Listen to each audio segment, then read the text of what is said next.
मङ्गलश्लोकः वागीशा अद्या सुमनसः सर्वार्थानामुपक्रमे यं नत्वा कृतकृत्या स्युः तं नमामि गजाननं गुरुर्ब्रह्मा गुरुर्विष्णुः गुरुर्देवो महेश्वरः गुरुः साक्षात् परं ब्रह्म तस्मै श्रीगुरवे नमः। सूर्यनारायणं वन्दे देवीं त्रिपुरसुन्दरीं गुरूनधिगतार्थांश्च निरन्तरमहं भजे. நாம இப்போ நியம விதியை பார்த்துட்டு இருக்கோம். யஸ்ச பக்ஷே அப்பிராப்தமர்த்தம் நியமயதி சஹா நியம விதிஹி அப்படிங்கிற அந்த லட்சணத்தை பார்த்தோம். அதுக்கப்புறம் அந்த லட்சண சமன்வயத்தை பண்ணிருக்கோம். அங்க பண்ணும் பொழுது கடைசியா நம்ம இந்த விஷயத்தை பார்த்தோம். இந்த நியம விதி இல்லைன்னா, அதாவது விரீஹீன் அவஹந்தி அப்படிங்கிறதான இந்த விதி இல்லைன்னா நக விதலனாதி முதலிய உபாயாந்தரங்கள் வந்துடும். அப்படி மற்ற உபாயங்கள் வருமே ஆனால் அந்த பிரயோகத்துல அவஹரணம் அப்படிங்கிறதான இந்த உபாயம் வராத போயிடும். அப்படி வராத இந்த உபாயத்தை, அவஹரணம் என்கின்றதான உபாயத்தை வரும்படி செய்கின்ற விதி நியம விதிஹி விரீஹீன் அவஹந்தி அப்படிங்கிற விதி. இந்த விஷயத்தை நம்ம பார்த்தோம். சதிது அஸ்மின் விதௌ அவஹனனேனைவ வைதுஷ்யம் காரியம் இதி நியமே சதி விதலனம் சர்வாத்மனா நிவர்த்ததே இது நியம விதி அயம். இதுவரையில் நம்ம பார்த்திருக்கோம். இதற்கு மேற்கொண்டு ஒரு சின்ன கேள்வி. நச்ச வைதுஷ்யஸ்ய நக விதலனேனாபி சம்பவாத் அவஹனன நியமஹ வியர்த்தஹ பிரயோஜனாபாவாத் இது வாச்சியம். நச்ச வாச்சியம். இப்படி கேட்கக்கூடாது. எப்படி கேட்கக்கூடாது? என்ன கேள்வி கேட்கக்கூடாது அப்படின்னு கேட்டா, நமக்கு இங்கே நக விதலனமாகட்டும் அல்லது அவஹனனமாகட்டும் எந்த உபாயத்தை எடுத்துட்டாலும் அங்க பிரயோஜனம் என்னது அப்படின்னு கேட்டால் துஷ விமோகா, இதுதான் பிரயோஜனம். அப்படி இருக்கும் பொழுது இந்த துஷ விமோகா இருக்கே, இந்த தோலை நீக்கிறது, அத எந்த உபாயம் வச்சுண்டு பண்ணாலும் அதுல எந்த ஒரு மாற்றம் வரப்போறது இல்லை. எந்த உபாயத்தை வச்சு பண்ணினாலும் துஷ விமோகா நமக்கு கிடைக்க போறது. அதுல எந்த ஒரு வித்தியாசம் வந்துட போறது இல்லை. நக விதரணம் அந்த உபாயத்தை வச்சுண்டு துஷ விமோகம் பண்ணினாலும் சரி, அல்லது அவஹனனம் பண்ணினாலும் சரி, பிரயோஜனம் ஒண்ணுதான். அந்த தோல் நீக்குதல், அதுதான் பிரயோஜனம்.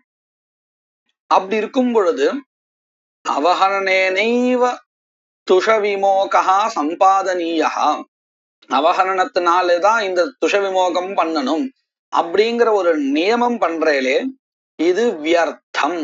ஏன்னா பிரயோஜனம் நாஸ்தி, எந்த ஒரு அதிகப்படியான பிரயோஜனமும் இல்லை. எந்த உபாயத்தை வச்சுண்டு பண்ணாலும் பிரயோஜனம் பொதுவாக சமானமாகத்தான் இருக்கு அப்படின்னு கேள்வி. நச்ச வைதுஷ்யஸ்ய, பிரயோஜனமாக இருக்கக்கூடியதான அந்த தோல் நீங்குதல் இருக்கே, அது நக விதலனேனாபி சம்பவாது, நக விதலனம் அல்லது மற்ற உபாயம், அவஹரணமாகட்டும் அல்லது வேறு எந்த உபாயங்கள் ஆகட்டும், எவைகளாக இருந்தாலும் நக விதலனேனாபி சம்பவாது, அவைகளாலும் செய்ய முடியும் என்பதினால் அவஹரண நியமஹா வியர்த்தஹா, அவஹரணேனைவ துஷ விமோகா அப்படின்னு ஒரு நியமம் பண்றோமே, இது வியர்த்தம்.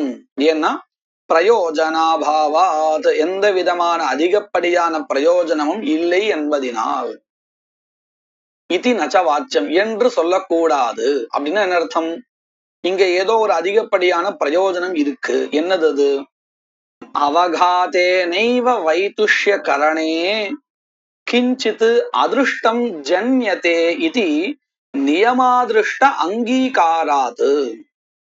என்னது அதிகப்படியான பிரயோஜனம் அப்படின்னு கேட்டா, அவகாதேனைவ வைதுஷ்யகரணே அவகாதம் பண்ணி அதன் வாயிலாக இந்த வைதுஷ்யகரணம் செய்தால், அதாவது இந்த தோலை நீக்கினால், கிஞ்சித்து அதிருஷ்டம் ஜன்யதே, ஒரு அதிருஷ்டமானது அதிலிருந்து உண்டாகிறது.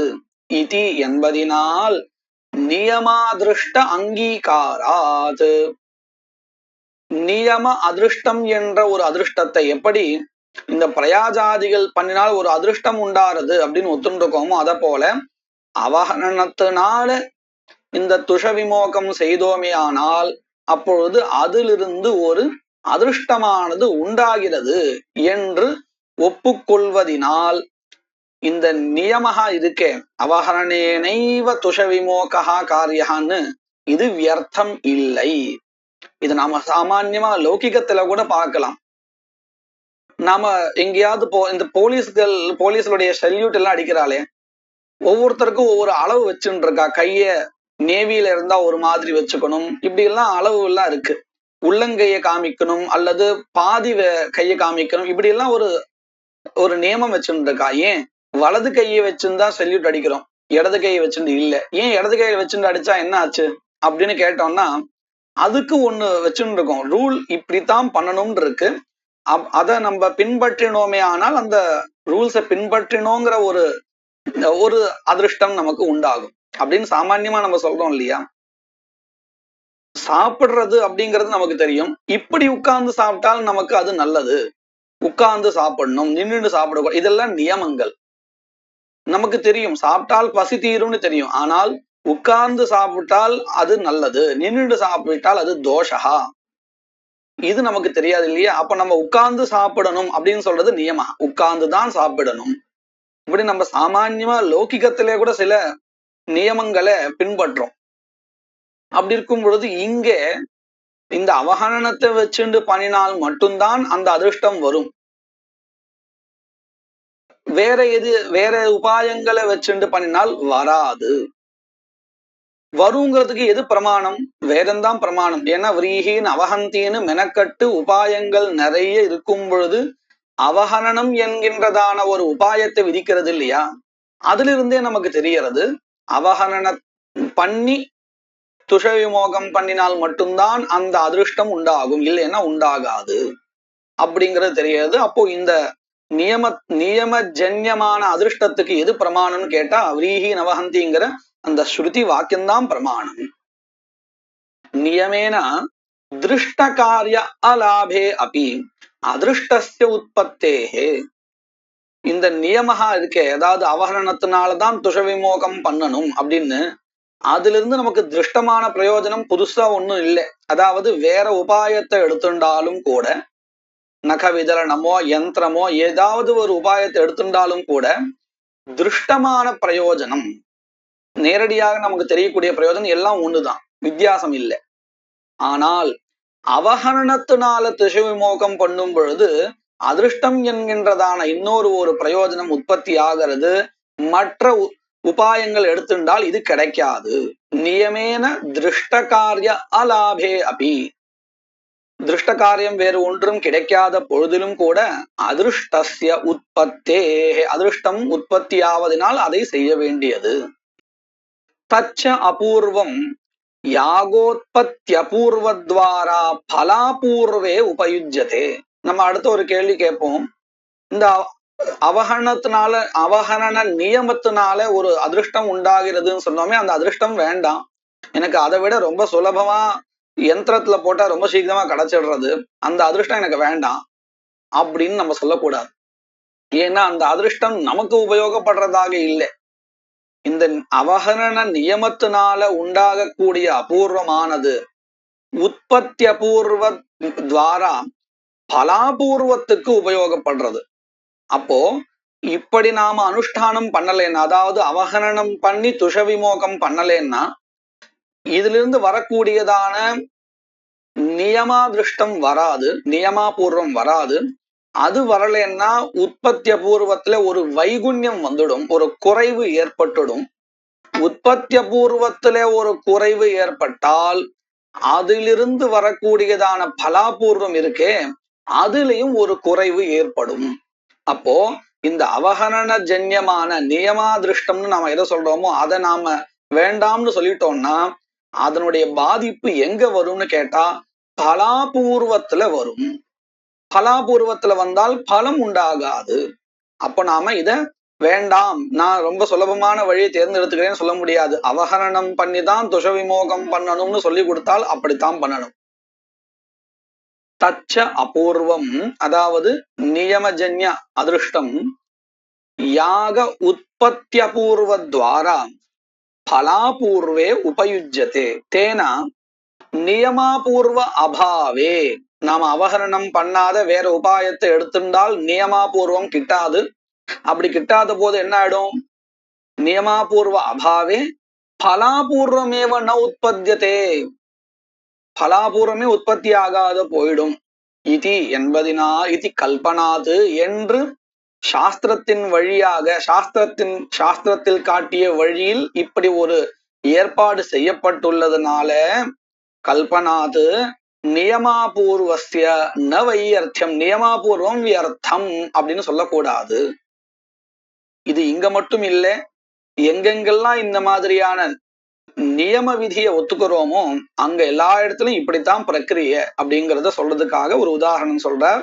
ஏவம் சோமக்கிரயாதி நியமே அபி போத்தியம். சோமக்கிரயாதி நியமே என்ன அர்த்தம்? சோமயாகத்துல சோம லதாவை பிழிஞ்சு ரசத்தை எடுத்துன்னு தான் அதை திரவியமா வச்சுட்டு யாகத்தை பண்றான். அதற்கு சோம லதா வேணும். அந்த சோமலதாவை நாம தானா எடுத்துக்கலாம் முடியாது, கிரயணம் பண்ணிக்கணும். நாம சில திரவியங்களை கொடுத்து அதை வாங்கிக்கணும். அப்படி வாங்கும் பொழுது அதை வாங்குறதுக்குன்னு சில திரவியங்கள் விதிக்கப்பட்டிருக்கு. கவா கிரீணாதி, நம்ம பிரசித்தமா அருணயா ஏகஹாயன்யா கவா சோமம் கிரீணாத்தின்னு சொல்றோம் இல்லையா, அதெல்லாம் கிரயணத்தை சொல்லக்கூடிய வாக்கியங்கள் தான். வாசசா கிரீணாதி இப்படின்னு தசபி கிரீணாதின்னு 10 திரவியங்கள் தனித்தனியா சொல்லப்பட்டிருக்கு. அப்போ நமக்கு ஒரு கேள்வி கேட்கலாம், இந்த 10 கொடுத்துதான் ஏன் வாங்கணும்? வேற ஏதாவது கொடுத்து ரொம்ப, அதாவது நம்ம யார்கிட்ட வாங்குறோமோ அவனுக்கு எது திருப்தியை தருமோ அதையே கொடுத்து வாங்கலாமே. பணங்காசு கொடுத்தா ரொம்ப சந்தோஷப்படுவான்னா ரொம்ப சுலபமா அதை கொடுத்துட்டு அதை ஒண்ணு மட்டும் கொடுத்துட்டு வாங்கிடலாமே அப்படின்னு கேட்டா அப்படி இல்லை. இந்த 10 பொருட்களால வாங்கணும்னு சொல்லப்பட்டிருக்கா, அப்படித்தான் வாங்கணும். அப்படி வாங்கினாதான் அதுல நியமாதிருஷ்டம் ஏற்படும். அதனால விதிக்கப்பட்ட திரவியங்களை வச்சுட்டுதான் நாம அந்த சோமக்கிரயணத்தை பண்ணணும். ஏவம் சோமக்கிரயாதி நியமே அபி போத்தியம். இதுவரையில் நியம விதி விசாரா. இப்போ மூணாவதாக இருக்கக்கூடியதான பரிசங்கியா விதி, அதனுடைய லட்சணம் என்னது? துவயோஹோ சமுச்சித்ய பிராப்தௌ இதர நிவೃತ್ತಿ ஃபலகஹ விதிஹி பரிசங்கியா விதிஹி.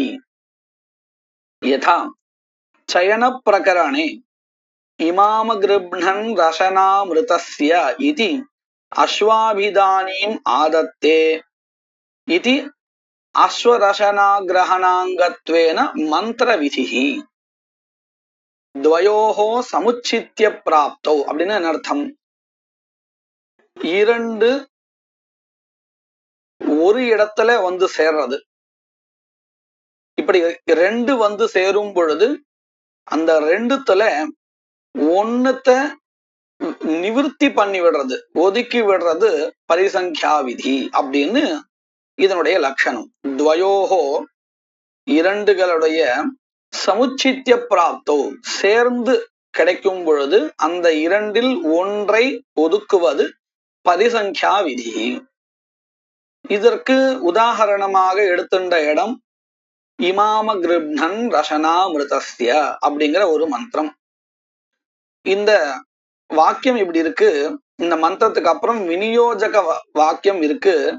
இதி அஸ்வாபிதானி மாதத்தே அப்படின்னு. இது நீண்ட வாக்கியமா ஒண்ணு படிச்சோம்னா எப்படி இருக்கும்?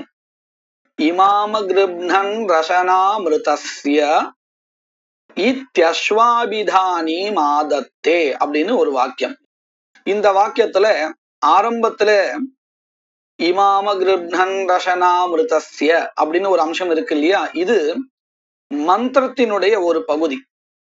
அந்த பகுதியை சொல்லி என்று இதி என்று அஸ்வாபிதானி மாதத்தே. இது எப்படி இருக்கும்? நம்ம லௌகிகமா ஒரு உதாரணம் பார்க்கிறதா இருந்தால், சுக்லாம் வரதரம் என்று சொல்லி விநாயகருக்கு நமஸ்காரம் செய்ய வேண்டும், கொட்டிக்க வேண்டும் அப்படின்னு ஒண்ணு சொல்லுவோமா இல்லையா? அதுல நம்ம என்ன பண்ணுவோம், அந்த மொத்த ஸ்லோகத்தையும் சொல்லாத ஸ்லோகத்தினுடைய ஒரு பகுதியை எடுத்துண்டு அடையாளமா வச்சுண்டு அதை வச்சுண்டு நாம பண்ண வேண்டிய காரியத்தை விநியோகத்தை சொல்லுவோம்.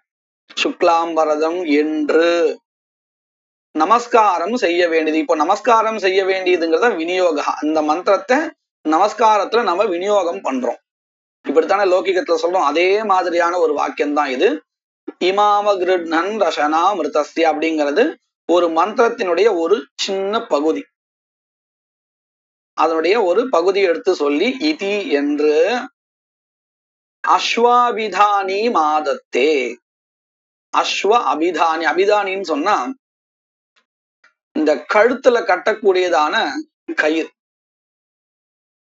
அஸ்வத்துக்கு கட்டக்கூடிய கயிறு. ஆதத்தேன்னா அதை பிடித்து கொள்ளுதல், கிரகித்தல் அர்த்தம்.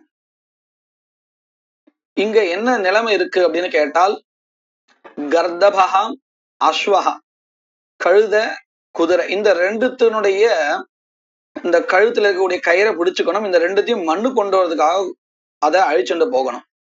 அப்போ அந்த கழுத்துல இருக்கக்கூடியதான கயிற்றை பிடிச்சுக்கணும். இதுதான் இங்க ஸ்திதி. இந்த மந்திரம் இருக்கே, இமாம கிருப்டன் ரசனா மிருதஸ்ய அப்படின்னு, இந்த மந்திரமானது எந்த அர்த்தத்தை சொல்கிறது அப்படின்னு கேட்டா, இந்த ரசனா கிரகணத்தை சொல்றது. ரசனான கயிறு, அதனுடைய கிரகணத்தை இந்த மந்திரம் பிரதிபலிக்கிறது, பிரகாசிக்கிறது. சரி, இப்ப நம்ம வெறுமனே மந்திரத்தை பார்த்தோம்னு சொன்னா, இது அந்த கயிற்றை பிரகாசிக்கிறதுங்கிறதுனால அஸ்வரசனாதானே கர்தபரசனாதானே, ஆதானம், தானேன்னா ஆதானேன்னு அர்த்தம் சேர்த்து சொல்லிட்டு இருக்கேன். இந்த குதிரையினுடைய கழுத்துல இருக்கக்கூடிய கயிற்றை பிடிச்சுக்கும் பொழுதும் சரி, அல்லது கழுதையினுடைய கழுத்துல இருக்கக்கூடிய அந்த கயிற்றை பிடிச்சுக்கும் போதும் சரி, இந்த மந்திரத்தை உபயோகப்படுத்தலாம். ஏன்னா மந்திரமானது எதை சொல்றது அப்படின்னு கேட்டா, ரசனா கிரகணத்தை தான் பொதுவா சொல்றது. அது அஸ்வரசனாவையா அல்லது கர்தப ரசனாவையான்னு தனித்தனியா சொல்லல, பொதுவாக ரசனா கிரகணத்தை சொல்றது. அப்போ நாம இந்த மந்திரத்தினுடைய அர்த்தத்தை வச்சுண்டு பார்த்தால், ரெண்டுத்தினுடைய ரசனா கிரகணத்துக்கும் இந்த மந்திரத்தை நாம உபயோகிக்க முடியும் அப்படிங்கிறது நிலைமை. இப்போ நாம அப்படித்தானே பண்ணுவோம். மந்திரத்தினுடைய அர்த்தத்தை பார்த்துண்டு ரெண்டுத்தினுடைய அஸ்வரசனா கிரகணத்தை பண்ணும் பொழுது இந்த மந்திரத்தை சொல்லலாம்னு நினைச்சுப்போம். அப்போ இந்த வாக்கியம் என்ன பண்ணி கொடுக்கிறது, மெனக்கட்டு இப்படி சொல்றது, இதி அஸ்வாபிதானி மாதத்தே என்று, அஸ்வ அபிதானி, இந்த கழுத்துல இருக்கக்கூடிய கயிறு இருக்கே அதை பிடிச்சுக்கணும் அப்படின்னு சொல்றது. இப்ப நாம இங்க யோசிச்சா நமக்கு புரியும். இந்த வாக்கியம் இல்லைன்னாலும் கூட அஸ்வரசனா கிரகணே, இந்த அஸ்வரசனா கிரகணத்துல இந்த மந்திரம் போய் சேரும், விநியோகிக்கிறதுக்கு தகுதி இருக்குன்னா அந்த அர்த்தத்தை பார்த்தா தெரிகிறது. ரெண்டுத்துக்கும் தானே போறதுக்கு தகுதி இருக்கு. அப்போ இந்த வாக்கியம் இல்லைன்னாலும் கூட, இதி அஸ்வாபிதானி மாதத்தேங்கிற வாக்கியம் இல்லைன்னாலும் கூட, இந்த மந்திரமானது இமாம கிருப்னன் அப்படிங்கிற மந்திரமானது அஸ்வரசனா கிரகணத்துல விநியோகிக்கப்படும், சந்தேகமே இல்லை. அப்போ எதுக்கு இந்த வாக்கியம் மெனக்கட்டு மறுபடியும் இதி அஸ்வாபிதானி மாதத்தேன்னு சொல்லணும் அப்படின்னு கேட்டா, இந்த வாக்கியத்தினுடைய தாற்பயம் என்ன அப்படின்னு விசாரிச்சோம்னா, இந்த வாக்கியம் இல்லைன்னாலும் ரெண்டு இடத்துலயுமே இந்த மந்திரமானது விநியோகிக்கப்படும். ஆனால் இந்த வாக்கியம் மெனக்கட்டு இத்தியஸ்வாபிதானின்னு சொன்னதுனால கர்தபரசனாகிரகணே மந்திரஹா நாஸ்தி தூஷ்ணியும் கர்த்தவ்யா அப்படின்னு தெரிகிறது. இந்த மந்திரம், இந்த வாக்கியம் இல்லைன்னாலும் இந்த மந்திரமானது ரெண்டு இடத்துலயும் வரும். ரெண்டு இடத்தையும் வரையும் சொன்னா அஸ்வரசனா கிரகணத்திலையும் வரும், கர்தபரசனா கிரகணத்திலையும் வரும்.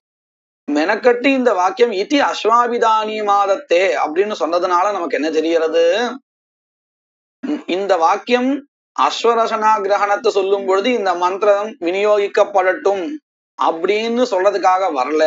ஏன்னா இது இல்லாமலே கிடைக்குமே. அப்போ எதுக்காக வந்தது இது? இந்த வாக்கியத்தினுடைய தாத்பரியம் என்ன அப்படின்னு கேட்டா, அஸ்வரசனா கிரகணத்துல மட்டும்தான் இந்த மந்திரம் வரணும், இன்னொன்னு இருக்கே கர்தபரசனா கிரகணம் அங்க கிடையாது அப்படின்னு சொல்றதுக்காக வந்தது. அதத்தான் நம்ம என்ன சொல்றோம், துவயோஹோ சமுச்சித்ய பிராப்தோ இதர நிவிருத்தி பலகா. இங்க நமக்கு எப்படின்னு பாருங்க, இந்த மந்திரமானது அஸ்வரசனா கிரகணத்திலையும் வந்தது, கர்தபரசனா கிரகணத்திலையும் வந்தது அங்கமாக. அப்படி ரெண்டுத்திலையும் வரும் பொழுது இதர நிவிருத்தி பலகமாக எந்த வாக்கியம் வந்தது? இத்யஸ்வாபிதானி மாதத்தே அப்படிங்கிற இந்த வாக்கியம் வந்தது. இது என்னத்தை சொல்லி கொடுத்தது? கர்தபரசனாவுல இந்த மந்திரஹா விநியோகிக்க கூடாது. அப்போ இந்த வாக்கியத்திற்கு தாற்பயம் எங்க அப்படின்னு கேட்டா, அஸ்வரசனாவுல இந்த மந்திரம் விநியோகிக்கப்படணும் அப்படிங்கிற தாற்பயம் இல்லை. ஏன்னா இந்த வாக்கியம் இல்லைன்னாலும் அது கிடைக்கிறது. அப்போ இந்த வாக்கியத்துக்கு எதுல தாற்பயம்? இதர நிவிருத்தௌ தாற்பயம். கர்தபரசனா கிரகணே மந்திர விநியோக நிவிருத்தௌ தாற்பயம். அப்போ இதர நிவிருத்தி பலகமாக இந்த விதி இருக்கு. அப்படி இருந்தால் அதற்கு பரிசங்கியா விதின்னு பெயர். துவயோஹோ சமுச்சித்ய பிராப்தௌ இதர நிவிருத்தி பலகः விதிः பரிசங்கியா விதிः யதா சயன பிரகரணே இமாம கிருப்ணன் ரசனா மிருதஸ்ய இதி அஸ்வாபிதானி மாதத்தே இதி. இதுவரையில் ஒரு விநியோஜக வாக்கியம். எதிரிலிருந்து எதுவரையில்? இமாம கிருப்ணன் ரசனா மிருதஸ்யேத்யஸ்வாபிதானி மாதத்தே இதுவரையில் விநியோக விதி. இதி அஸ்வரசனாகிரகணாங்கத்வேன மந்திர விதிஹி ஏதத்வித்யபாவேஹி. இந்த விதி இல்லைன்னா என்ன ஆயிருக்கும்? ரசனாகிரகண பிரகாசகா மந்திரஹ ரசனாதான பிரகாசன சாமர்த்திய ரூபாத் லிங்காத் அஸ்வரசனாதானே இவ கர்தபரசனாதானேபி நியமேன பிராப்னுயாத். இந்த விதி இல்லைன்னா என்ன ஆயிருக்கும் அப்படின்னு கேட்டால், ரசனா கிரகண பிரகாசகா மந்திரஹா, இந்த மந்திரமானது இந்த ரசனா கிரகண பிரகாசமா, இந்த கயிற்றை பிடிச்சுக்கிறோம் இல்லையா, அதை பிரகாசனம் பண்ணக்கூடியதா இருக்கு. அதனால ரசனா ஆதான பிரகாசன சாமர்த்திய ரூபாத்து லிங்காத்து, லிங்கம்னா என்னன்னு நம்ம பின்னாடி சொல்ல போறோம், சப்தகத சாமர்த்தியம்னு சொல்ல போறோம். மந்திரத்துல அந்த சப்தங்களுடைய சாமர்த்தியம் எங்க இருக்குன்னு கேட்டா ரசனாதான பிரகாசனத்துல இருக்கு. அந்த சாமர்த்தியாத்து லிங்காத்து என்ன ஆகும்? அஸ்வரசனாதானே இவ, அஸ்வரசன அந்த குதிரையினுடைய கழுத்துல இருக்கக்கூடியதான கயிற்றை பிடித்து கொள்ளும் பொழுது சொல்லுகின்ற மந்திரத்தை போல, அந்த இடத்துல விநியோகிக்கப்பட்ட மந்திரத்தை போல கர்தபரசனாதானே அபி, கழுதையினுடைய அந்த கழுத்துல இருக்கக்கூடியதான கயிற்றை பிடித்து கொள்ளும் பொழுதும் கூட நியமேன பிராப்னுயாது, இந்த மந்திரமானது தானாகவே அர்த்தத்தை வச்சுண்டு போய் சேர போறது, விநியோகிக்கப்பட போகிறது. ஆனால் சதிது அஸ்மின் விதோ, இந்த விதி இருக்கும் பட்சத்தில், இத்யஸ்வாபிதானி மாதத்தே என்கின்றதான இந்த விதியானது இருக்கும் சமயத்தில், அனேன மந்திரேனா, அதாவது இமாம கிருப்ணன் ரசனா மிருதஸ்ய என்ற மந்திரத்தினால் அஸ்வரசனாமேவ ஆததீதா, அஸ்வரசனாவை கிரகணம் பண்ணும் பொழுது மட்டும்தான் இந்த மந்திரத்தை சொல்லணும். நது கர்தபரசனாதானே, கர்தபரசனாதானம் சொல்லும் பொழுது இந்த மந்திரம் சொல்ல வேண்டியது அல்ல. சாது தூஷ்ணீமேவ கிராஹ்யா, அதாவது கர்தபரசனாவை பிடித்துக் கொள்ளும் பொழுது மந்திரம் இல்லாமல் அமந்திரகமாக சொல்ல வேண்டியது. கர்த அப்படின்னு இந்த வாக்கியம் நமக்கு சொல்லி கொடுக்கிறது. அப்போ இந்த வாக்கியத்துக்கு எங்க தாத்பரியம்? கர்தபரசனாயாம் மந்திர நிவృத்திர் பவதி இதி. அப்போ இந்த கர்தபரசனா கிரகணே மந்திர நிவృத்தௌ ஏவ அஸ்ய வாக்கியஸ்ய தாத்பரியம். அதனால என்ன ஆச்சு? இதி துவயோஹோ சமுச்சித்ய பிராப்தௌ, இரண்டு இடங்களில் சேர்ந்து இந்த மந்திரமானது விநியோகிக்கப்படுகையில், துவயோஹோ சமுச்சித்ய பிராப்தௌ இதர நிவிருத்தி பலகத்வாத், இந்த இரண்டில் ஒன்றிலிருந்து இந்த மந்திரத்தை நிவிருத்தி செய்வதை பலமாக கொண்டிருப்பதினால் அயம் இந்த விதியானது பரிசங்கியா விதி எனப்படுகிறது. ஏவம் பஞ்ச பஞ்ச நகாக பக்ஷ்யாக இத்தியாதாவபி போத்தியம். இதை போலவே பஞ்ச பஞ்சநகா பக்ஷ்யாக என்ற இடத்திலும் பரிசங்கியா விதியை தெரிந்து கொள்ள வேண்டியது. அப்படின்னா என்னது? நமக்கு புராணங்கள்ல இப்படி சொல்லி கொடுக்கப்பட்டிருக்கு. பஞ்ச பஞ்சநகா பக்ஷ்யாக பிரம்மக்ஷத்ரேண ராகவா சசக சல்லகி கோதா கட்கி கூர்மோத பஞ்சமஹா அப்படின்னு மாம்சம் சாப்பிடுபவர்களுக்கு இந்த 5 சாப்பிடலாம்னு விதிக்கப்பட்டிருக்கு. அப்படின்னு சொன்னா என்ன அர்த்தம்? இந்த பஞ்ச பஞ்சநகாக பக்ஷ்யாக அப்படிங்கிற வாக்கியத்துக்கு எங்கே தாத்பரியம் அப்படிங்கறது பார்க்கணும். மாம்சம் சாப்பிடணும்னு நினைக்கிறவன் 5 நகங்களை கொண்ட 5 மிருகங்களுடைய லிஸ்ட் இங்க கொடுக்கப்பட்டிருக்கு இல்லையா, பட்டியல். அதுலயும் பிரவர்த்திப்பான். அதை தவிர்த்து இருக்கக்கூடியதான மற்ற மிருகங்களுடைய மாம்சாகாரத்திலையும் பிரவர்த்திப்பான். அப்படி இருக்கும் பொழுது இந்த ஸ்மிருதியானது என்ன சொல்லி கொடுக்கிறது? இப்படி பிரவர்த்திப்பவன் தன்னுடைய ஸ்வேச்சையா, தன்னுடைய ஆசையினால், மாம்சம் சாப்பிடணும்னு ஆசையினால் பிரவர்த்திப்பவனுக்கு இந்த 5 சாப்பிடலாம். பஞ்ச பஞ்சநகாக பக்ஷ்யாக அப்படிங்கிறது இந்த வாக்கியம் சொல்லி கொடுக்கிறது. அப்போ நமக்கு இதுல இருந்து என்ன தெரிகிறது? பஞ்ச பஞ்சநகாதிரிக்த பிராணினாம் பக்ஷணம் ந கர்த்தவியம்னு தெரிகிறது. அதாவது இந்த 5 மிருகங்கள் சொல்லப்பட்டிருக்கே, 5 நகங்களை கொண்ட 5 மிருகங்கள், இவைகளை தவிர்த்து மற்ற மிருகங்களை சாப்பிடக்கூடாது அப்படின்னு இந்த வாக்கியம் நமக்கு வலியுறுத்துறது.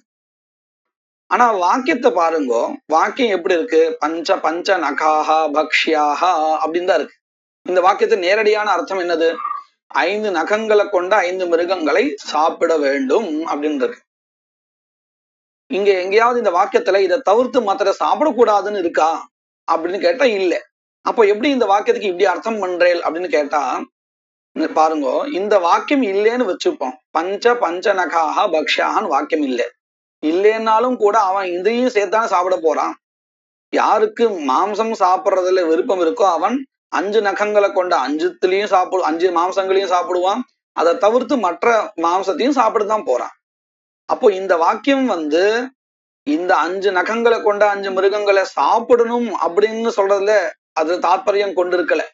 அதுக்காக இந்த வாக்கியம் வரல. இந்த வாக்கியம் இல்லைன்னா அவன் சாப்பிடத்தான் போறான். அப்போ எதுக்காக வந்தது இது? இதை தவிர்த்து மற்றதை சாப்பிடக்கூடாது அப்படிங்கிறத சொல்றதுக்காக வந்தது. நம்மளே கூட சட்டுன்னு குழந்தை ஒரு சாப்பிடக்கூடாத பொருளை கேட்கறான். நம்ம கோபத்துல என்ன சொல்லிடுறோம்? இதை சாப்பிடறதுக்கு நீ விஷம் சாப்பிடலாம் அப்படின்னு சொல்லிடுறோம். இந்த வாக்கியத்துடைய தாத்பரியம் வேற. ஆனா வாக்கியத்தை மட்டும் பார்த்து இந்த வாக்கியத்துடைய அர்த்தம் என்ன அப்படின்னு பார்த்தோம்னா ரெண்டும் விபரீதமா இருக்கும். இப்ப பாருங்க, விஷம் சாப்பிடலாம் அப்படின்னு சொன்னா அந்த வாக்கியத்துடைய அர்த்தம் என்னது? நீ விஷம் சாப்பிடுன்னு அர்த்தம். ஆனா சொன்னவர்களுடைய தாத்பரியம் என்ன அப்படின்னு கேட்டோம்னா விஷம் சாப்பிடுங்கிறது தாத்பரியம் இல்லை. இதை சாப்பிடுறதுக்கு நீ மத்த சாப்பிடலாம், இதை சாப்பிடாதே அப்படிங்கிறது தாத்பரியம். ஆனா அந்த வாக்கியத்துக்கு பார்த்தா அந்த அர்த்தம் தெரியாது. வாக்கியத்துடைய அர்த்தம்னா என்னது? வாக்கியத்திலிருந்து எக்ஸாக்டா நமக்கு என்ன கிடைக்கிறதோ அதுதான் வாக்கியத்துடைய அர்த்தம். தாத்பரியங்கிறது அப்படி இல்லை. அது நம்மளுடைய உள் உணர்வு வச்சுட்டு நாம சொல்லக்கூடியதை புரிஞ்சுக்கிறது.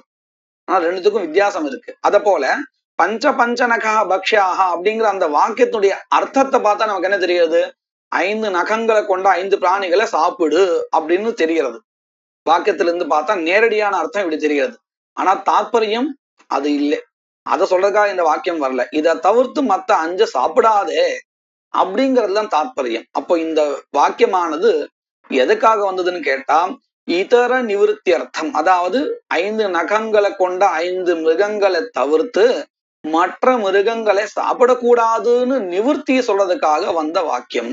அதனால இதுவும் பரிசங்கியா விதி அப்படின்னு இந்த கிரந்தத்துல இதையும் உதாரணமா காமிச்சிருக்கா. ஏவம் பஞ்ச பஞ்சநகா பக்ஷ்யாக இத்தியாதாவபி போத்தியம். இதோட இந்த கிரந்தத்துல ஒரு பிரகரணம் முடிகிறது. பிரதம பிரகரணம் முடிகிறது. அத த்விதீயம் பிரகரணம். ஸ்ருத்யாதி ஷட் பிரமாணானி. ஸ்ருதி முதலிய 6 பிரமாணங்கள். இந்த 6 பிரமாணங்கள் எதற்காக வந்தன அப்படின்னு கேட்டா, நாம ஏற்கனவே விநியோக விதிகி அப்படின்னு ஒண்ணு பார்த்திருக்கோம். அதாவது அங்காங்கி பாவத்தை சொல்லக்கூடிய விதிகி விநியோக விதிகி. நாம இதுக்கு உதாரணமா எதை பார்த்தோம் அப்படின்னு சொன்னா, தத்னா ஜுஹோதி அப்படிங்கிறத பார்த்தோம். தத்னா ஜுஹோதி, ஹோமத்தை உத்தேசிச்சு ததி என்கின்றதான திரவியம் இங்கே விதிக்கப்படுகிறது அங்கமாக. இதுல ஹோமஹா அங்கி, ததி அங்கம். இப்படி இந்த அங்காங்கி பாவத்தை சொல்லி கொடுத்தது எந்த விதி இந்த இடத்துல அப்படின்னு கேட்டா, விநியோக விதி அப்படின்னு நம்ம பார்த்திருக்கோம். இந்த விநியோக விதிக்கு 6 பிரமாணங்கள் உபகாரம் பண்றதாக இருக்கின்றன. அதாவது இந்த 6 பிரமாணங்களை வச்சுண்டு நாம அங்காங்கி பாவத்தை நிர்ணயம் பண்ணலாம். அந்த 6 பிரமாணங்களுக்கு என்ன பேரு அப்படின்னு கேட்டா, ஸ்ருதி, லிங்க, வாக்கியம், பிரகரண, தான, சமாக்கியா அப்படின்னு பேரு. இந்த 6 பிரமாணங்களை வச்சுண்டு நாம அங்காங்கி பாவத்தை நிர்ணயம் பண்ணி முடிக்கலாம். அதைத்தான் நம்ம இப்ப மேற்கொண்டு பார்க்க போறோம். பூர்வம் தர்ஷபூர்ணமாச அங்கத்துவம் பிரயாஜாதீனாம் உக்தம். நம்ம இதுக்கு முன்னாடி படிக்கும் பொழுது எப்படி தத்னா ஜுஹோதிங்கிற இடத்துல ததியானது ஹோமத்துக்கு, அக்னிஹோத்திர ஹோமத்துக்கு அங்கம் அப்படிங்கிறத பார்த்தோமோ, அதை போலவே பிரயாஜ யாகங்கள் தர்ஷபூர்ண மாசத்திற்கு அங்கங்களாகின்றன அப்படின்னு நம்ம பார்த்தோம். இப்படி அங்கங்கள் ஆகின்றனன்னு சொன்னோமே தவிர்த்து, எப்படி நமக்கு அது தெரிஞ்சது? பிரயாஜமானது, பிரயாஜ யாகா தர்ஷபூர்ண மாசத்துக்கு அங்கம், இதை எப்படி தெரிஞ்சுட்டோம் அப்படின்னு கேட்டா, இந்த 6 பிரமாணங்கள் இருக்கே, அங்கத்துவத்தை சொல்லக்கூடிய 6 பிரமாணங்கள், இதுல ஏதோ ஒன்னாவது அங்க இருக்கணும். இருந்தா தான் அது இதுக்கு அங்கம். பிரயாஜகா தர்ஷபூர்ண மாசத்துக்கு அங்கம்னு தெரிய வரும், இல்லாட்டி தெரியவே வராது. சரி, பூர்வம் தர்ஷபூர்ணமாசாங்கத்வம் பிரயாஜாதீனாம் உக்தம் தத்ர அங்கத்வபோதக பிரமாணானி. அதாவது பிரயாஜம் முதலிய அங்கங்கள் தர்ஷபூர்ண மாசத்துக்கு அங்கம். தர்ஷபூர்ண மாச யாகமானது பிரதானம், பிரயாஜங்கங்கள் பிரயாஜ யாக அதற்கு அங்கம் அப்படிங்கிறது தெரிவிக்கிறதுக்கு, இந்த மாதிரி பல இடங்கள்ல தெரிவிக்கிறதுக்கு 6 பிரமாணங்கள் இருக்கின்றன. தத்ர அங்கத்வபோதக பிரமாணானி ஸ்ருதி, லிங்க, வாக்கியம், பிரகரண, தான, சமாக்கியாபேதேன ஷட். 6 பிரமாணங்கள் இங்கே இருக்கின்றன. முதல்ல ஸ்ருதி. ஸ்ருதிஹி அப்படின்னு சொன்னா அங்கத்தை சொல்லுகின்ற நேரடியான பதம். இப்போ நாமளே லௌகிகத்திலே பார்க்கலாம். மேனேஜர் ராமஹான்னு பேரு. இப்போ ராமன்னு எழுதிருக்கு, அங்க மேனேஜர்னு கீழே ஒரு போஸ்டும் எழுதிருக்கு. அடுத்து பக்கத்து கேபின்ல லக்ஷ்மணஹான்னு எழுதிருக்கு, அசிஸ்டன்ட் மேனேஜர்னு எழுதிருக்கு. இப்போ நமக்கு ஏதாவது சந்தேகம் வருமா? இல்ல யாரு பிரதானம் யாரு அங்கம் அப்படின்னு நமக்கு ஏதாவது சந்தேகம் வருமா? வரவே வராது. ஏன்னு சொன்னா அந்த நேரடியான சப்தமே நமக்கு காமிச்சு கொடுத்துடுது. லக்ஷ்மணன் பக்கத்துல அசிஸ்டன்ட் இருந்தாலே அது அங்கத்துவத்தை தானே சொல்றது, நேரடியா நமக்கு தெரிகிறது. அப்போ இந்த சப்தஹாவே நமக்கு என்ன பண்ணி கொடுத்துறது? அங்கத்துவத்தை சொல்லி கொடுத்துறது. எந்த சப்தஹா? அசிஸ்டன்ட், ப்ரொஃபசர், அசிஸ்டன்ட் ப்ரொஃபசர், இந்த மாதிரி நம்ம பல இடங்கள்ல பார்ப்போம். இந்த அசிஸ்டன்ட்ங்கிறது நம்ம பிரசித்தமா இருக்கவே சொல்றோம். இந்த மாதிரி பல சப்தங்கள் இருக்கு. கோ அப்படிங்கிற கம்பெனிகள் எல்லாம் பார்த்தாலே நமக்கு தெரியும். இந்த மாதிரி பல சப்தங்கள், நேரடியாக அங்கத்துவத்தை சொல்றக்கூடிய சப்தங்கள் நம்ம லோகத்துல பிரதிதின வாழ்க்கையில பார்க்கக்கூடிய சப்தங்கள். இது லௌகிகத்துல. இங்க வைதிகத்துல நமக்கு இருக்கக்கூடியது ஸ்ருதின்னு நம்ம சொல்றோமே. ஸ்ருதின்னு என்னது? நேரடியான சப்தா. எப்படி பார்க்கலாம்? தத்ர தத்னா ஜுஹுயா, தத்னா ஜுஹோத்தின்னு சொன்னாலும் தத்னா ஜுஹுயாத் அப்படின்னு சொன்னாலும் ரெண்டும் ஒண்ணுதான். दध्ना जुहुयात् इत्यत्र अग्निहोत्र वाक्य प्राप्तं होमं जुहुयादित्यनेन उद्दिश्य तत् करणत्वेन तृतीया श्रुत्या दधि विधीयते इति श्रुत्या दध्नः अंगत्वम दध्ना जुहुयात அப்படின்னு வாக்கியம். இந்த ஜுஹுயாத் அப்படிங்கறதுல ஹூ தாத்துவனால முன்னாடி சொல்லப்பட்ட அக்னிஹோத்தன் ஜுஹோதிங்கிற வாக்கியத்தினால சொல்லப்பட்ட ஹோமஹா அனூத்யதே அனுவாதம் செய்யப்படுறது. அந்த அனுவாதம் செய்யப்பட்ட ஹோமத்தை உத்தேசிச்சு தத்னா அப்படிங்கிற பதத்தினால ததியானது அங்கமாக விதிக்கப்படுறது. இப்ப நமக்கு ஒரு கேள்வி வரும், ததி விதிக்கப்படுறது சரி, அது என்ன ததி அங்கமாக விதிக்கப்படுறது, அந்த அங்கத்துவம் எப்படி தெரிஞ்சது அப்படின்னு கேட்டால் அங்க இருக்கக்கூடியதான திருத்தீயா விபக்தியினால தெரிஞ்சது. திருத்தீயா விபக்திக்கு என்ன அர்த்தம்? கரணத்துவம் அர்த்தா. கரணம்னா என்னது? ஒரு காரியத்திற்கு சாதனமாக இருக்கக்கூடியது. நம்ம அன்றாட வாழ்க்கையில நம்ம சொல்றோம், நம்ம இப்போ அன்னம் பண்ணணும்னு சொல்றோம். உடனே அது எப்படி அப்படின்னு கேட்டா ஜலத்தை வச்சுண்டு அல்லது அக்னிய வச்சுண்டு அப்படின்னு சொல்றோமா இல்லையா? அப்போ அன்னம் அப்படிங்கிறது ஒரு காரியமா இருக்குமே, ஆனால் அதற்கு சாதனம் ஜலம். அதே மாதிரி நெருப்பு அப்படின்னு தெரியறதா இல்லையா? அக்னின்னு தெரியறதா இல்லையா? அது எப்படி தெரிஞ்சது? நெருப்பினால், ஜலத்தினால் அப்படின்னு திருதியா பக்தி வச்சுதான் சொல்லிட்டு இருக்கோம். மூன்றாம் வேற்றுமை ஆள் அப்படின்னு. அந்த ஆள் அப்படிங்கிறது எதை சொல்றது? அது சாதனத்தை சொல்றது. சாதனம்னு சொன்னா அதுக்கு ஒரு சாத்தியம் வேணும், ஒரு காரியம் வேணும். அது அங்க அன்னம் லௌகிகத்துல, இங்க ஹோமஹா. அப்போ ஹோமஹா சாத்தியம்னு தெரியறது. அது சாத்தியம்னா இது சாதனம்னு தெரியறது. எதனால தெரிஞ்சது? திருத்தீயா விபக்தியினால தெரிஞ்சது, மூன்றாம் வேற்றுமையினால தெரிஞ்சது. அப்போ இங்க ததியானது ஹோமத்திற்கு அங்கம் அப்படிங்கிற விஷயத்த இந்த திருத்தீயா விபக்தி நேரடியாக சொல்லி கொடுத்தது. இப்படி நேரடியாக அங்கத்துவத்தை சொல்லுகின்ற சப்தம் இருக்குமே, ஆனால் அந்த சப்தத்தை தான் நாம ஸ்ருதி அப்படின்னு குறிப்பிடுகிறோம்.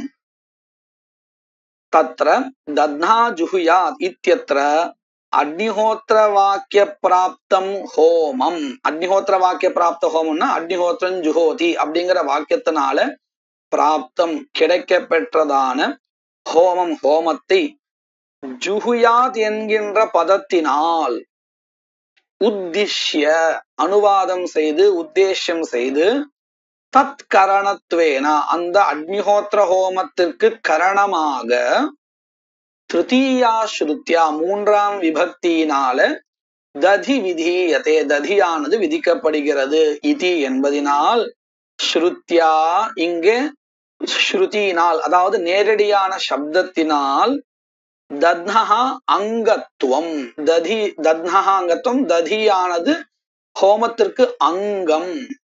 ததியில இருக்கக்கூடிய ததி அங்கம்னா அதுல இருக்கக்கூடிய தர்மத்திற்கு அங்கத்துவம் அப்படின்னு பேர். தத்னஹா அங்கத்துவம் உச்சதே. இப்போ நாம 6 பிரமாணங்கள்ல ஒரு பிரமாணத்தை பார்த்திருக்கோம். 2வது பிரமாணம், அந்த பிரமாணத்துக்கு என்ன பேரு? லிங்கம்னு பேரு. லிங்கம் அப்படின்னா சாமர்த்தியம். சாமர்த்தியம்னு நம்ம லோகத்துல என்ன சொல்றோமோ அதேதான். சக்தின்னு சொல்லலாம் வேணா. சாமர்த்தியம் சக்தி எல்லாம் ஒரே அர்த்தம் தான். லிங்கம் நாம சாமர்த்தியம்.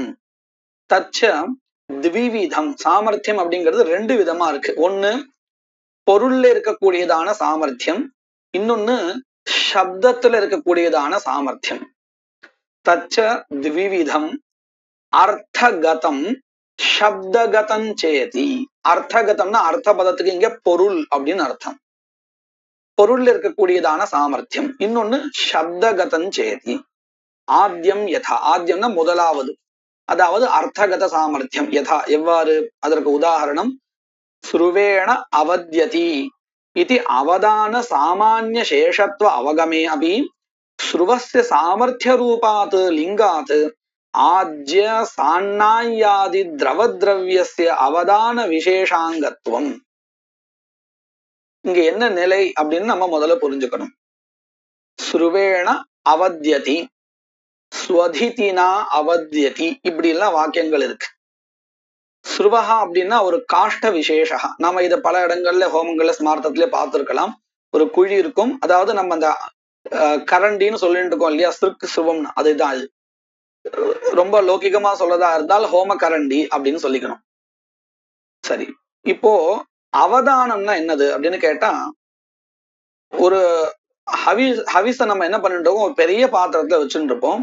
அதுல இருந்து ஒரு பாகத்தை எடுப்போம், அதுக்கு அவதானம் அப்படின்னு பேரு. இப்போ இங்க நம்ம கவனிக்கலாம், சுருவேண அவத்தியத்தின்னு ஒரு வாக்கியம் இருக்கு. ஸ்வதிதினா அவதிதி. ஸ்வதிதிங்கிறது ஒரு கத்தி மாதிரி இருக்கக்கூடியதான ஒரு பொருள், கத்தின்னு கூட வச்சுக்கலாம் ஸ்வதிதி. அது இங்க ரெண்டுத்தினாலையும் அவதானம் சொல்லப்பட்டிருக்கு. சுருவத்தினாலையும் அவதானம் சொல்லப்பட்டிருக்கு, ஸ்வதிதினாலையும் அவதானம் சொல்லப்பட்டிருக்கு. சரி, ஆனா அவதானம் எந்த அவதானம்னு சொல்லப்படல. அதாவது அங்க திரவியங்கள் நிறைய விதமா இருக்கு. உதாரணத்துக்கு ஆஜ்யம் இருக்கு, சாண்ணாயம் இருக்கு. சாண்ணாயம்னா ததி பயா, அதுவும் இருக்கு. அதே மாதிரி பசுனுடைய மாம்சமும் இருக்கு. அல்லது புரோடாசங்கள் முதலிய கனீபூதமான பிஷ்டம் அதுவும் இருக்கு.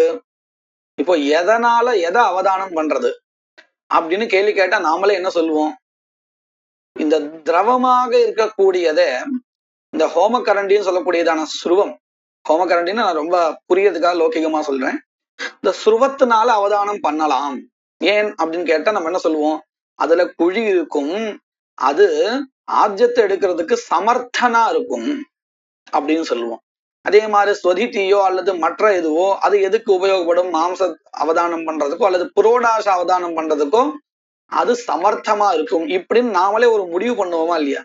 எதை வச்சு முடிவு பண்ணணும், அந்த சாமர்த்தியத்தை வச்சுண்டு, அந்தந்த பொருள்ல இருக்கக்கூடியதான சாமர்த்தியத்தை வச்சுன்னு தானே முடிவு பண்றோம். இதுதான் அர்த்தகத சாமர்த்தியம். இந்த சாமர்த்தியத்தை வச்சு நம்ம என்ன பண்றோம், பொதுவாக சொல்லப்பட்டிருந்தாலும் சுருவேன அவத்தியத்தின் தான் இருக்கு. எந்த திரவியத்தை அவதானம் பண்ணணும் அப்படின்னு இல்லைன்னாலும் நாம அந்த சாமர்த்தியத்தை பார்த்து என்ன பண்றோம், ஆஜ்யாதி திரவத்ரவிய அவதானம் பண்ணணுமா இருந்தால் இந்த ஸ்ருவத்தை வச்சுன்னு பண்ணணும். அப்படின்னு என்ன அர்த்தம், ஆஜ்யாதி திரவத்ரவிய அவதானம் பிரதி இந்த ஸ்ருவஹா அங்கம் அப்படிங்கறத நாம முடிவு பண்றோம். ஆஜ்யம் முதலிய திரவ திரவியங்களுடைய அவதானம் பண்ணுகையில் அதற்கு அங்கமாக இந்த ஸ்ருவத்தை நாமள முடிவு பண்ணிட்டோம் இல்லையா?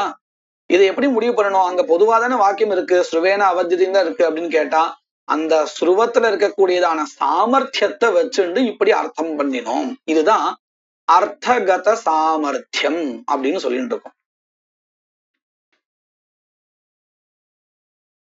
ஆத்யம் யதா ஸ்ருவேண அவத்யதி இதி அவதான சாமானிய சேஷத்துவ அவகமே அப்படி. இந்த வாக்கியத்துல ஸ்ருவேன அவத்தியத்தின்னு தான் இருக்கு, அவதானத்துக்கு இந்த ஸ்ருவமானது அங்கம்னு தெரியறது வாக்கியத்துல இருந்து.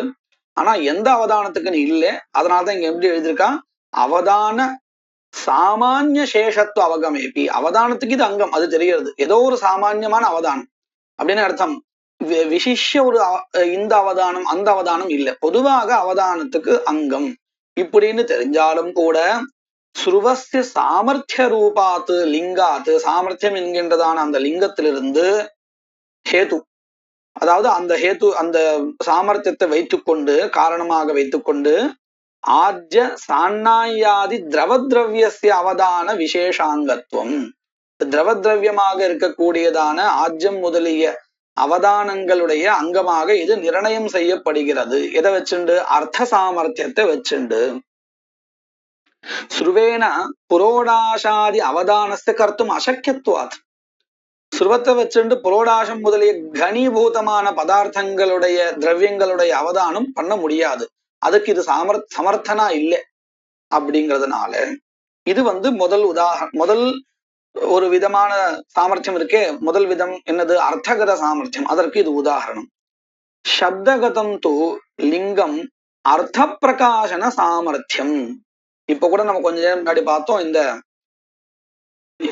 இமாம கிருப்ணன் ரசனாமிருதஸ்ய அப்படிங்கிற மந்திரமானது 2 ரசனா கிரகணத்துக்கும் போய் சேரும். அப்படி சேரும் பொழுதுதான் இந்த வாக்கியம் இதர நிவர்த்தியை பண்றது, இத்தியஸ்வாபிதானி மாத்தேன்னு விளக்கினோம். அதுல முதல்ல நம்ம சொன்னோமே இந்த மந்திரம் ரெண்டுத்துக்கும் போய் சேரத்துக்கு வாய்ப்பு இருக்குன்னு. அதை எதை வச்சு சொல்றோம்னா அந்த பதங்கள் பொதுவான ரசனா கிரகணத்தை பிரகாசனம் பண்றதுக்கு சமர்த்தமா இருக்கு அப்படிங்கறத வச்சுண்டு, அது லிங்கத்தை வச்சுருந்தா முடிவு பண்றோம். சப்தகத சாமர்த்தியத்தை வச்சுண்டுதான். அதே மாதிரிதான் இங்கேயும் உதாரணம் சொல்றான். அக்னஜே துவாஜுஷ்ட நிர்வபாமி. இப்போ இதுல அக்னஜே துவாஜுஷ்டம் அப்படின்னு வாக்கியம் இருக்கு. இந்த மந்திரம் இந்த மந்திரம் எதற்கு அங்கம் அப்படின்னு கேட்டா ஓரளவுக்கு நமக்கு சாமானிய ஞானம் இருந்தா போதும், உடனே சட்டுன்னு சொல்வோம் நிர்வாபத்திற்கு இந்த மந்திரம் அங்கம் அப்படின்னு சொல்லுவோம்.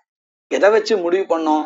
இந்த மந்திரமானது நிர்வபாமின்னு நிர்வபணத்தை நிர்வாபத்தை பிரகாசம் பண்றதுனால இந்த மந்திரமானது அதற்கு அங்கம்னு நமக்கு தெரிஞ்சிடும், சாமான்யமா தெரியும். இப்ப நாமளே ரொம்ப சுலபமா ஒரு இடத்துக்கு போயிட்டு இருக்கோம். அந்த இடத்துல ஒரு பாராயணங்கள் நடந்துட்டு இருக்கு, ஏதோ ஸ்தோத்திரங்கள்லாம் படிச்சுட்டு இருக்கா. என்ன ஸ்தோத்திரம் படிக்கிறா அப்படின்னு தெரியல, எந்த சுவாமியினுடைய பூஜை பண்றா அப்படிங்கிறது நமக்கு தெரியல. நம்ம காதுல அவ சொல்றது மட்டும் விழறது. விஸ்வம் விஷ்ணு ஷட்காரஹா பூதபவி அப்படின்னு காதுல விழறது. உடனே சட்டுன்னு நம்ம என்ன சொல்லுவோம், ஓ அங்க விஷ்ணு சஹஸ்ரநாமம் படிச்சுட்டு இருக்கான்னா அங்க விஷ்ணு தேவதாவுடைய பூஜை நடந்துட்டு இருக்கு அப்படின்னு முடிவு பண்ணுவோம். எதை வச்சு பண்ணினோம் அப்படின்னு கேட்டா அந்த மந்திரத்துடைய அர்த்தத்தை வச்சுண்டு. ஏன்னா அந்த மந்திரமானது விஷ்ணு தேவதையை பிரகாசனம் பண்றது. அப்போ விஷ்ணு தேவதையை பிரகாசனம் பண்ணக்கூடிய மந்திரங்களை வச்சுண்டு யாரும் சிவனை பூஜை பண்ண போறதில்லை, ஏன்னா அதுக்கும் தனியா மந்திரங்கள் இருக்கு. அப்போ நாமளே முடிவு பண்ணிடும். எதை வச்சு முடிவு பண்ணணும்? அந்த மந்திரங்கள் இந்த தேவதையை பிரகாசனம் பண்றதுக்கு தான் சாமர்த்தியம் கொண்டதா இருக்கு. அப்போ அங்க அந்த தேவதை தான் அங்க பூஜை பண்ணப்படுறது அப்படின்னு முடிவு பண்ணுவோமா இல்லையா? அதே மாதிரிதான் இங்கேயும் அக்னயேத்வா ஜுஷ்டம் நிர்வபாமி அப்படின்னு சொன்னா இந்த மந்திரமானது எதற்கு அங்கம் அப்படின்னு கேட்டா நிர்வாபகத்துக்கு அங்கம் இல்ல, வேற எதுக்கும் அங்கம்னு சொல்லுவோமா? கண்டிப்பா சொல்ல மாட்டேன். நிர்வபாமின்னு நேரடியா அங்க அந்த கிரியாவே தெரியறது. அப்போ நிர்வாபத்துக்கு இந்த மந்திரமானது அங்கம்னு நமக்கு சப்தகத சாமர்த்தியத்திலான, சப்தகதன சப்தத்துல இருக்கக்கூடியதான சாமர்த்தியத்தை வச்சுட்டு நம்மளால முடிவு பண்ண முடியறது. யதா அக்னஜேத்வா ஜுஷ்டன் நிர்வபாமீதி மந்திரஸ்ய நிர்வாப பிரகாசன சாமர்த்திய ரூபாத் லிங்காத் நிர்வாபாங்கத்துவம் யஸ்ய மந்திரஸ்ய யத் பிரகாசன சாமர்த்தியம் தஸ்ய ததங்கத்துவம். ஒரு பொதுவான சாமானிய வியாப்தியை சொல்லி கொடுக்கிறார். எந்த மந்திரத்திற்கு எதை பிரகாசனம் பண்ணக்கூடியதான சாமர்த்தியம் இருக்கோ அந்த மந்திரம் அதற்கு அங்கம். இப்போ நாம சொன்னோம் இல்லையா, விஸ்வம் விஷ்ணு வகக்காராங்கிற இந்த ஸ்லோகமானது விஷ்ணுவை பிரகாசிக்கக்கூடிய சாமர்த்தியத்தை கொண்டதா இருக்குமே ஆனால் இந்த ஸ்லோகமானது விஷ்ணு தேவதாவுடைய அங்கம் அல்லது விஷ்ணு தேவதா சம்பந்தமான பூஜைக்கு அங்கம் அப்படின்னு முடிவு பண்ணிக்க வேண்டியதுதான். அந்த மாதிரி இங்கேயும் எஸ்ய மந்திரஸ்ய யத் பிரகாசன சாமர்த்தியம், எந்த மந்திரத்திற்கு எதை எந்த பொருளை பிரகாசிக்கின்ற சாமர்த்தியம் இருக்கோ, எந்த பொருளோ அல்லது ஏதாவது ஒரு கிரியையோ எதை பிரகாசன பண்றதுக்கு சாமர்த்தியம் இருக்கோ தஸ்ய மந்திரஸ்ய அந்த மந்திரத்திற்கு ததங்கத்துவம், அந்த பொருளுடைய அங்கம் அல்லது அந்த கிரியாவினுடைய அங்கமாக அந்த மந்திரமானது இருக்கும். மங்கள ஸ்லோகம். சூரியநாராயணம் வந்தே தேவீம் திரிபுர சுந்தரீம் குருநதிகதார்த்தாம்ச்ச நிரந்தரமஹம் பஜே.